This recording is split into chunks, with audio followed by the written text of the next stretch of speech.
Allez, c'est parti.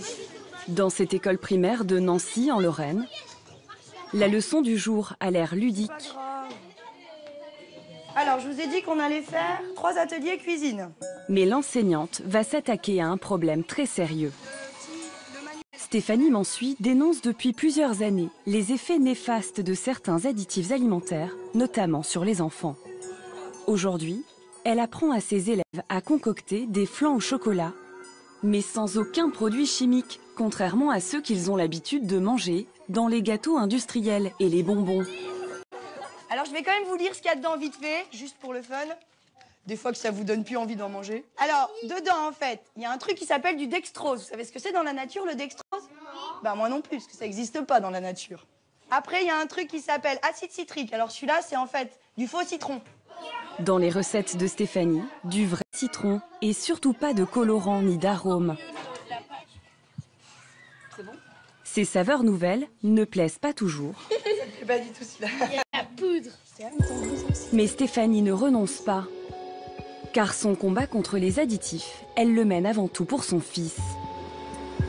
Anakin était victime d'épisodes hyperactifs.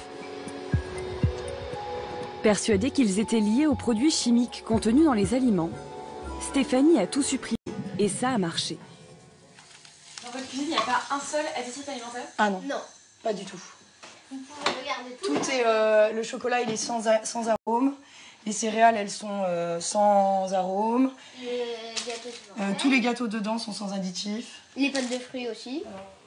Il y a 5 ans, Stéphanie a remarqué qu'à chaque fois que son fils mangeait des bonbons et des gâteaux industriels, il devenait incontrôlable. Et quand cela arrive encore par accident, la conséquence est toujours la même. En fait, je vois quand Anakin mange quelque chose qui réagit dans son corps. Alors, je ne sais pas toujours ce qu'il a mangé, mais je le sais. Et d'ailleurs, ce qui est drôle, c'est que sa maîtresse, il y a 2 jours, l'a eu en soutien. Et elle m'a dit, j'ai pas reconnu ton fils. Je lui dis, en fait, à midi, il a mangé un cookies industriel. Et je pense que dedans, il y avait des produits. Alors là, c'était pas énorme comme truc parce qu'il en a mangé un bout, donc ça va. Mais quand il en mange toute la journée, il sait plus contrôler, il sature. C'est quand même marqué sur les paquets de colorants qu'on achète dans le commerce, risque d'hyperactivité chez l'enfant. C'est marqué, hein. Il y a une astérix. Effectivement, pour ces colorants alimentaires que l'on trouve communément dans nos placards, voici ce que l'on peut lire. Peut avoir des effets indésirables sur l'activité et l'attention chez les enfants.